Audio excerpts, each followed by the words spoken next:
Scooby, I would like you to be a sacrifice.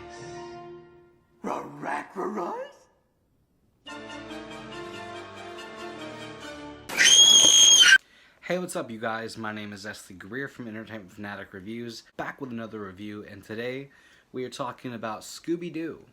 No, I'm not talking about the original series. No, I'm not talking about What's New Scooby Doo.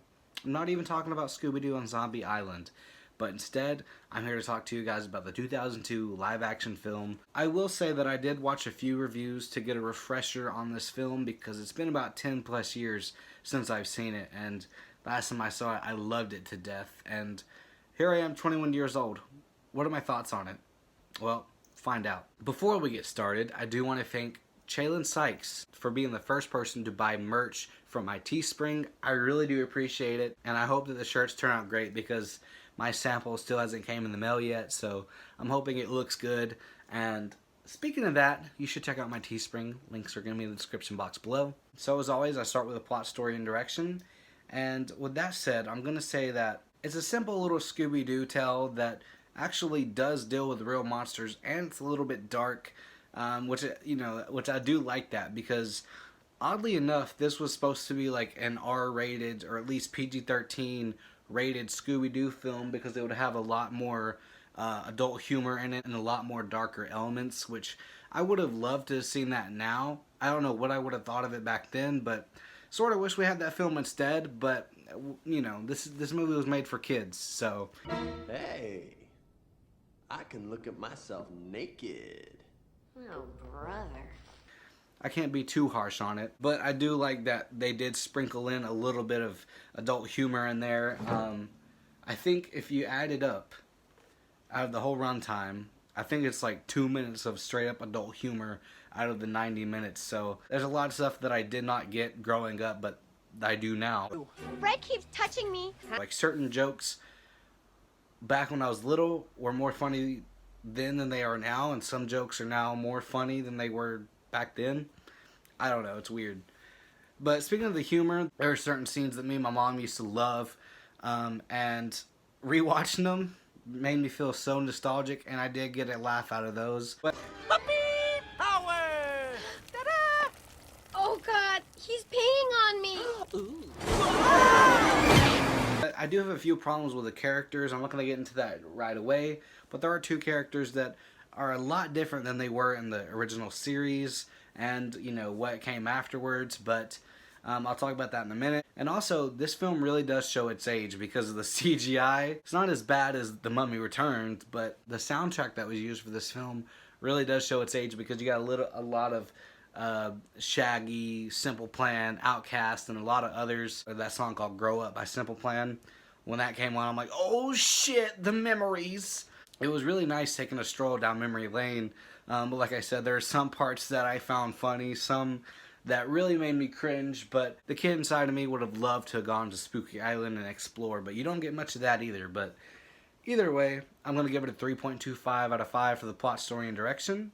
And so on to the special effects. Like I said, they are a bit schlocky, they're not the best, but they're definitely not the worst that you're going to see in the early 2000s. I mean, shit, you had The Mummy Returns. If you can't remember what happened in that film, whew, it was not pretty. It was the very early stages of CGI, so I don't know why they would have used mostly CGI in this film instead of practical effects, but I guess it had been harder to train a real dog, but I don't know. But I guess growing up I wanted something more wacky, and that's what I got, so I guess a real dog couldn't do what the CGI Scooby Doo does, but still, the CGI in some places is an eyesore, but other times it's fine. You know, it's nothing to write home about being like, oh my god, this fucking sucked. It was in the early stages, and I can give it a pass because, I don't know, I really enjoyed it growing up, and I thought Scooby-Doo looked so real as a kid, but now it's just like, holy shit, that's very noticeable. But some of the set pieces look really cool. I know I said they didn't utilize the amusement park as well as they should have, but what we did get was really nice. The sets were really cool. You know, it's a mixed bag for me. It doesn't bother me as much as it does others, so therefore, I'm going to say a 3.5 out of 5 for the special effects. And so on to the acting. Like I mentioned before, I have problems with two of the characters in here. The actor and actress that portrayed these characters did really well, and they still hold up. It's just, I don't like the direction that they took Fred in. He's really full of himself, and he always talks about himself. And then Daphne, while she is the damsel in distress, she's a little bit more annoying than she is in the show, but I guess, you know, Daphne didn't do much in the show anyways, and she didn't here either, but she's a little bit more annoying. I don't know. I love Sarah Michelle Gellar. Freddie Prinze Jr. and Sarah Michelle Gellar are both really good actors, and you know, I'm not shitting on their performance. I'm just saying the way that these characters were portrayed sort of bothered me. But other than that, I think everyone else. Matthew Lillard was great as Shaggy. You had Linda Cardellini, who plays Velma. She does really well. And the person that voiced Scooby Doo got his voice down to a T. But acting, no major complaints from anybody. So yeah, Matthew Lillard, Linda Cardellini, and the person that voices Scooby are all standouts in this film, as in the second film. But we'll get into that some other time. So for acting, I'm going to be nice and give it a 4 out of 5 because, like I said, with those characters, the way that they're portrayed bothered me, but you know, it wasn't bad acting or anything. So on to the ending and finale. It sort of plays out like it does in the beginning, where the gang has a plan but they don't stick to it, but somehow it still works out like they originally planned it to. Like it's really weird, but you know, it's a kids film, so you're not going to get a dark ending. You're going to get a hip hip hooray ending for the kids. So but then you get the twist that Scrappy Doo is the villain of this film, and Scrappy Doo didn't bother me growing up in the shows.